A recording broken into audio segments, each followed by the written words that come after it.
Ustadz mau tanya, bagaimana cara kita nyaur sholat kita, mengqadha sholat kita yang lupa atau tidak dikerjakan?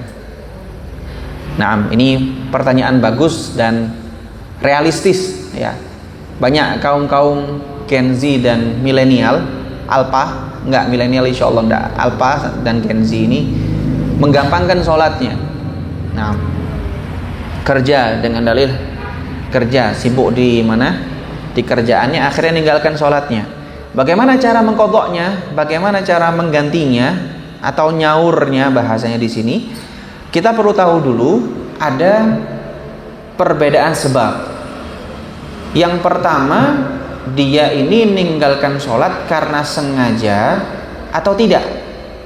Kalau dia ninggalkan sholat karena sengaja, misal sudah tahu nih waktu sudah mepet, atau waktu sisa 5 menit, dia udah tahu tapi santai-santai aja, woles, slow, santai aja, Allah kan maha pengasih dan penyayang, Allah aja santai, ente kok bingung.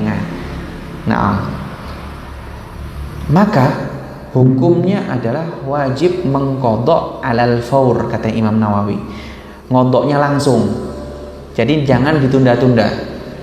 Misal sekarang misal ada di waktu zuhur, siang hari, waktu zuhur anak ini nggak sholat zuhur sampai adzan asar, maka wajib bagi dia untuk mengqadha langsung ketika sholat asar. Setelah sholat asar langsung dia bangun untuk melaksanakan sholat zuhur, jangan sampai ditunda.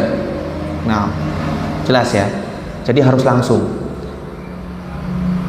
Kalau misalnya asar yang ditinggal, berarti pas maghrib langsung qadha. Maghrib ditinggal, pas isya langsung qadha. Isya yang ditinggal langsung qadha aja, enggak usah nunggu waktu subuh karena panjang waktunya isya. Ya. Atau misalnya isya yang ditinggal sampai ketemu subuh, berarti habis sholat subuh qadha isya. Subuh yang ditinggal laksanakan ketika waktu zuhur. Jelas ini ya. Jadi cara yang pertama, ketika yang niat untuk meninggalkan sholat adalah langsung qadha. Waktu sholatnya bebas, pokoknya di 5 waktu. Jadi yang ditinggalkan zuhur bisa dilaksanakan di asar, asar bisa dilaksanakan di maghrib, maghrib bisa dilaksanakan di isya, isya bisa dilaksanakan di subuh, subuh bisa dilaksanakan di zuhur. Jelas ya? Ini kalau yang meninggalkan sholat karena sengaja. Tapi kalau meninggalkan sholat karena ada uzur, misal naik pesawat, ya terbang, mau berperang, membantu Iran menyelawan Israel, ya, ngebom Netanyahu, la ilaha illallah. Perjalanan jauh ke Jordan, lewat Dubai dulu, sini Dubai, kurang lebih 8 jam perjalanan. Dari Dubai ke Jordan kurang lebih 4 jam. 8 jam perjalanan, bisa saja seseorang meninggalkan 2 zona waktu misalnya, sampai meninggalkan zuhur dan asarnya, karena di pesawat tidak bisa sholat. Di pesawat tidak bisa sholat karena syaratnya sholat wajib itu harus di daratan dan tenang, diam. Kalau orang sholat di kereta api, nunggu keretanya diam dulu, baru orang tersebut sholat. Kalau sambil jalan tidak bisa, kecuali sholat sunnah. Kalau sholat sunnah boleh. Nah, di pesawat itu tidak bisa kalian atau kita mau sholat, kecuali sebagian pesawat ada musolanya. Tapi sholat di pesawat pun juga tidak sah, harus diqadha ketika sudah mendarat. Nah, ini diantara bentuk yang uzur. Dia ninggalkan sholat karena uzur, ada halangan, ya. Nah, atau misalnya kayak perempuan kedatangan tamunya, itu juga uzur atau halangan.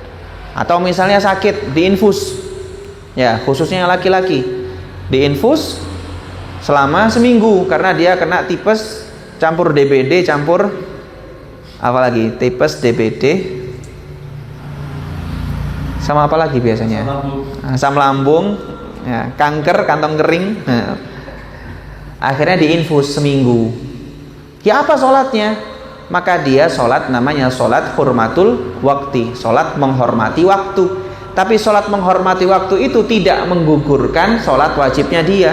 Ketika sembuh wajib untuk kodok. Nah ini diantara namanya uzur. Dia meninggalkan sholat karena uzur, maka dawuh para ulama disebutkan di sini ada perbedaan pendapat. Ada yang mengatakan boleh sebisanya, nggak harus langsung. Kalau tadi kan kalau sengaja meninggalkan sholat wajib langsung kodok. Tapi kalau yang tidak sengaja atau ada halangan, ada uzur, maka dia boleh sebisanya. Nah sekarang bagaimana caranya? Cara terbaiknya adalah, cara mudahnya adalah ketika selesai sholat fardu langsung laksanakan sholat semisalnya. Misal habis sholat duhur langsung sholat duhur lagi yang kedua, niatnya kodok.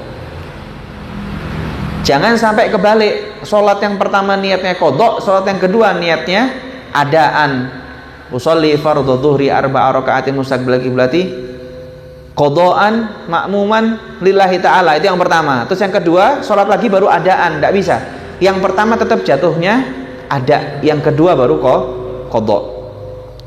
Nah, kalau misalnya punya utang sholat banyak, masa mudanya sempat nakal, saya ini kira-kira dari balik sampai usia SMA kayaknya ninggalkan sholat sudah lebih dari 2 tahun lebih kayaknya Ustaz. Tidak bisa diperkirakan. Ya apa ngodoknya ini? Nah, kalau tadi kan bisa diperkirakan. Oh duhur tok tak tinggal langsung kodok duhur. Tapi kalau punya utang banyak ini bagaimana? Caranya adalah lakukan semaksimal mungkin sekiranya sudah menutupi kekurangannya. Yaitu tadi, habis sholat subuh sholat lagi, habis sholat duhur sholat lagi, habis sholat asar sholat lagi. Saya punya saudara, saya punya rekan, beliaunya ini mengkodok sholatnya selama 1 tahun ya.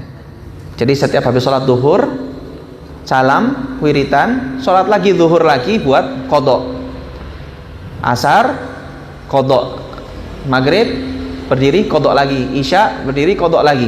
Selama 1 tahun dia lakukan. Nah, selama 1 tahun ya, karena dia dulu masa SMA-nya sempat meninggalkan sholatnya. Nah upayanya dia tuh selama 1 tahun. Nah, insya Allah cukup, insya Allah cukup. Kalau misalnya kurang, nanti Allah bakal melihat upaya kita mengkodok sholat, maka insya Allah diampuni. Tapi kalau tidak ada upayanya langsung minta ampun, itu yang minta disamblek sama Allah Ta'ala. Jadi harus mengkodok sholatnya. Nah itu ya cara menyaur. Ini bahasanya campuran, cara menyaur, cara mengkodok sholat. Kalau sholatnya ditinggalkan karena sengaja, wajib langsung dikodok. Kalau karena uzur atau berhalangan atau ada sebab yang lain, maka boleh dikodok alat tarohi sebisanya, tapi jangan sampai lupa nggak ngodok ya. Dan caranya pun juga enak, habis sholat langsung melaksanakan sholat lagi. Wallahu a'lam bishawab.